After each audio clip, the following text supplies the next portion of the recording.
fucking enjoyed this out.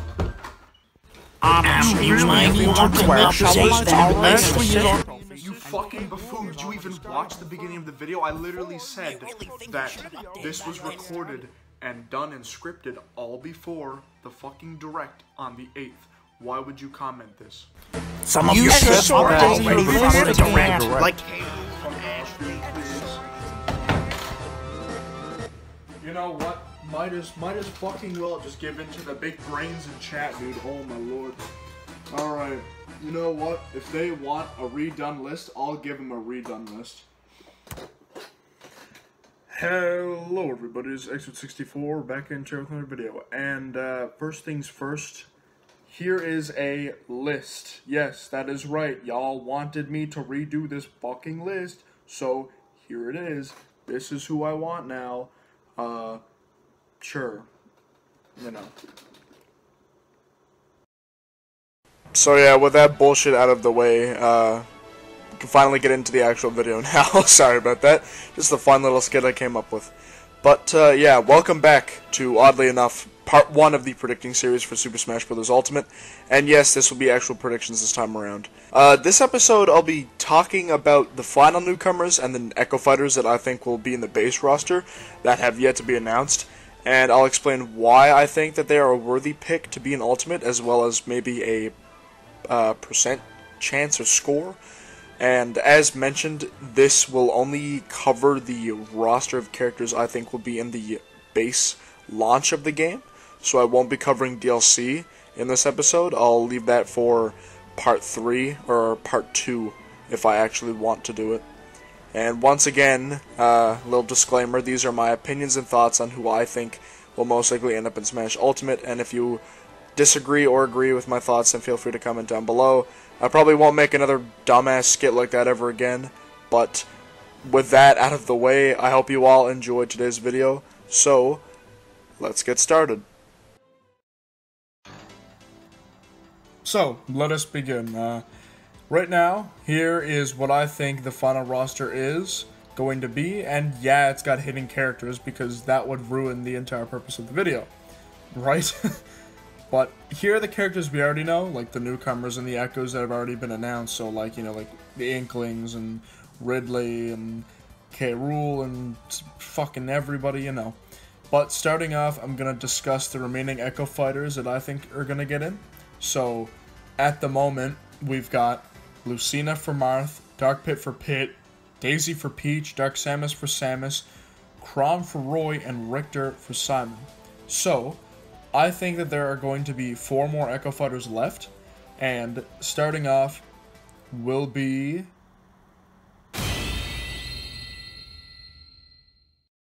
So, like I mentioned before, Dixie has been a highly requested fighter to appear in this game, and her only shot left at getting in is in the form of an Echo Fighter of Diddy. I think, at least. Although, from what we've seen with Chrom, I think that Dixie could share some moves from both Diddy and Donkey Kong, since we know that Chrom's moveset is taken from both Roy and Ike. We can imagine that Dixie could base her moveset solely on Diddy, as Chrom is for Roy, but use moves from Donkey Kong, such as his up special for Dixie using her hair as propeller copter. Another key factor people are pointing out is that Dark Samus wasn't revealed in the Ridley trailer, but instead she was revealed or shown off alongside Chrom, meaning that since Dixie wasn't revealed in the K. Rool trailer, as people were speculating such as myself, she could still be revealed alongside another Echo Fighter like Dark Samus. This is why I think Dixie will get in the base roster, and I'm still going to rate her at a 70% chance of getting in, but I still highly think that she will get in. So, the next Echo Fighter will be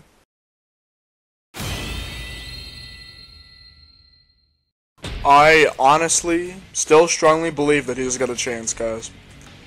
We now know that third-party characters can have echoes thanks to Richter, meaning that with Shadow's popularity and high demand, I honestly think he's going to make it in.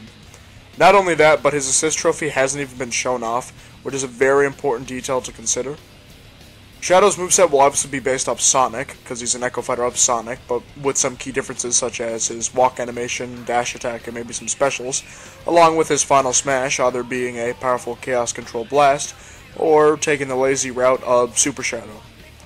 And this is why I think Shadow will get in the base roster, and I'll be giving him an 85% chance due to his popularity and high demand. The next Echo Fighter will be...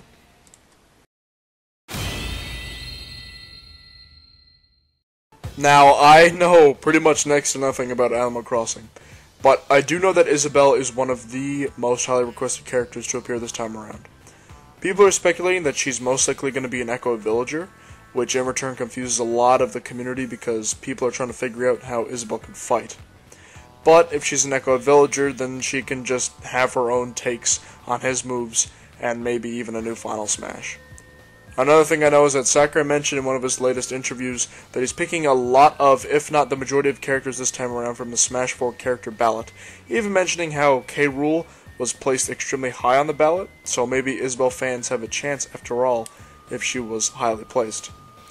This is why I think Isabelle will get in the base roster, and I'll be giving her an 80% chance. The next Echo Fighter will be...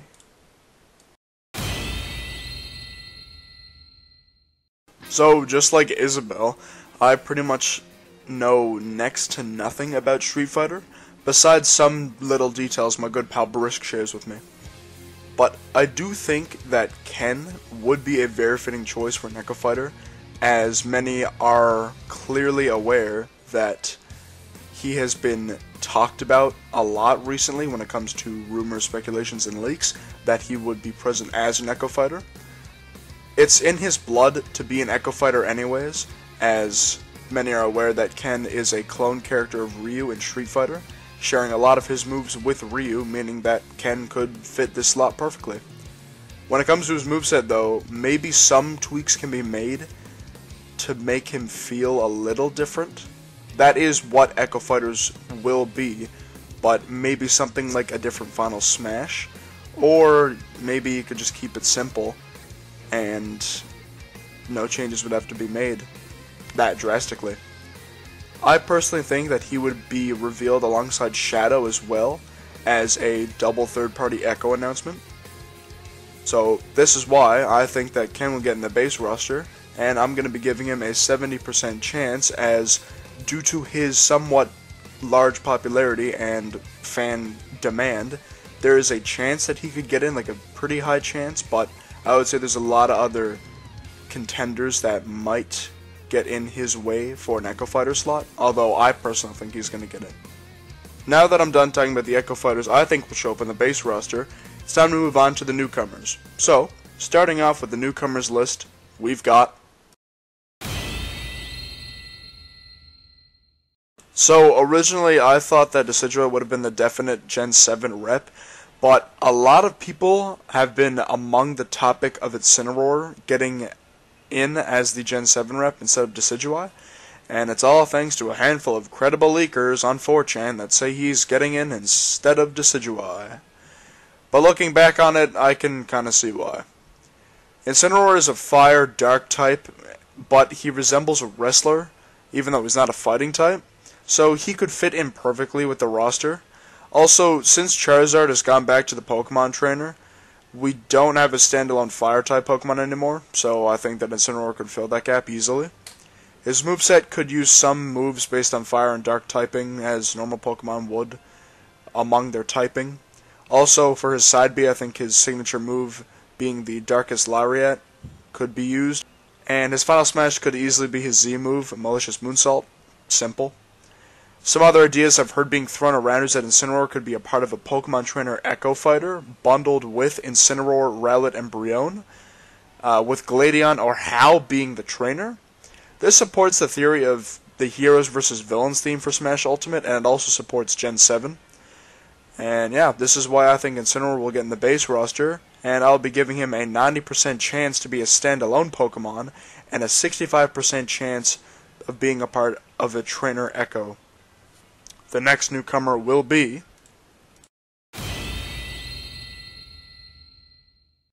Yes, I'm still sticking to this buffoon, because I still strongly believe that another Kirby rep is needed, and that he fits it perfectly.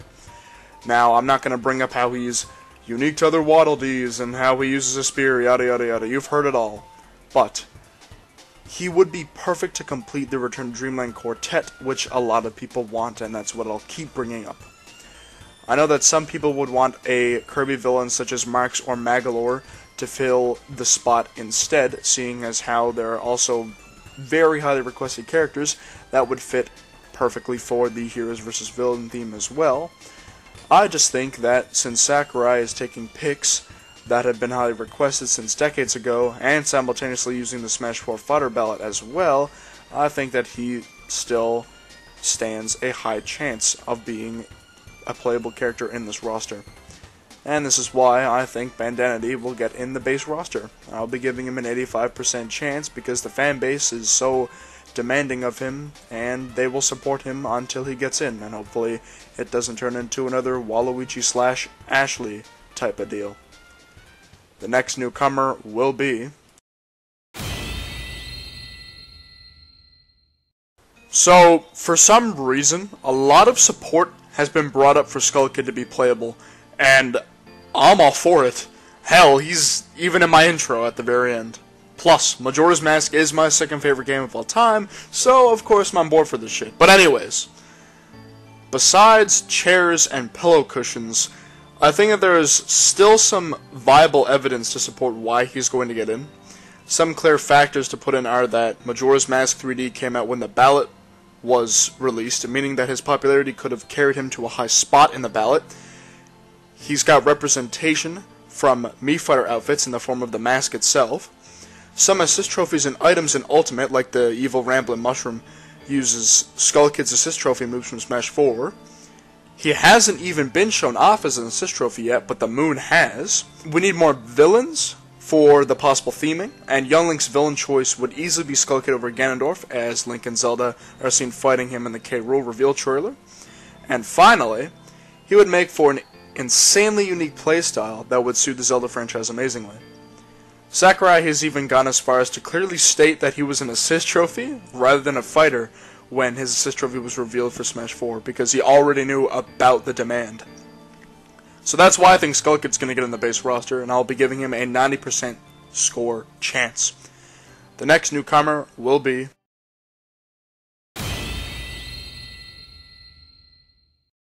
So, to clarify, the only game I've played in this franchise is Rhythm Heaven Fever, meaning I've got little experience with the franchise, but really there's not much to know anyways. It's just a rhythm game with a lovable cast of characters. But one thing to note about this franchise and Smash Bros is that the entire fanbase really wants a Rhythm Heaven rep. More specifically, the Chorus Kids.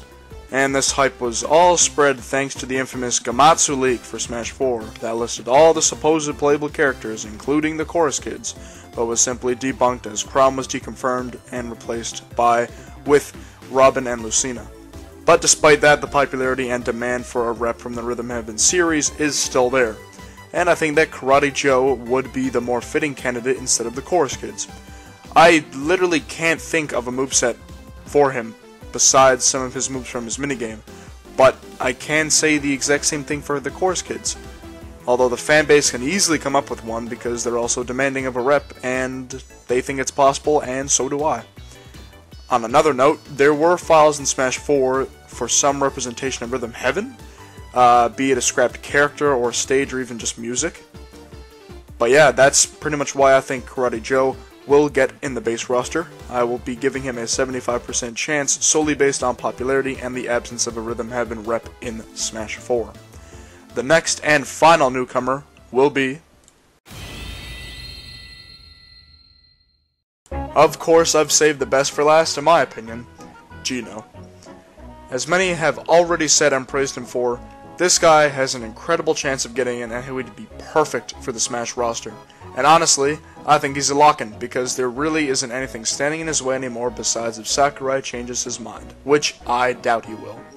He's been requested since Melee, Sakurai wanted him in for Brawl, but Square said no, he's most definitely placed high on the ballot, and he got a Mii costume in Smash 4. So, since Sakurai is choosing characters from the ballot, and highly requested characters period, he's pretty much got no problems getting in this time around.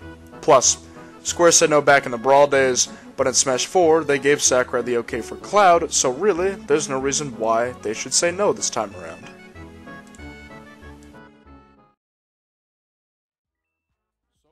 You've now heard my thoughts on who I think is going to get in for the base roster, so I will reveal it fully. Here it is. This roster will have 72 normal fighters and 80 total including Echoes. Like I stated before, this was the base roster for when the game launches. There is a chance that I will do a concluding part 2 to the series, where I talk about DLC characters, but I'll wait to see how the reception on this video does in order to decide whether or not I should make it. But anyways, once again, thank you all for watching today's video. I greatly appreciate it. And with that, I will see you guys in the next video. This is XSword64, signing off.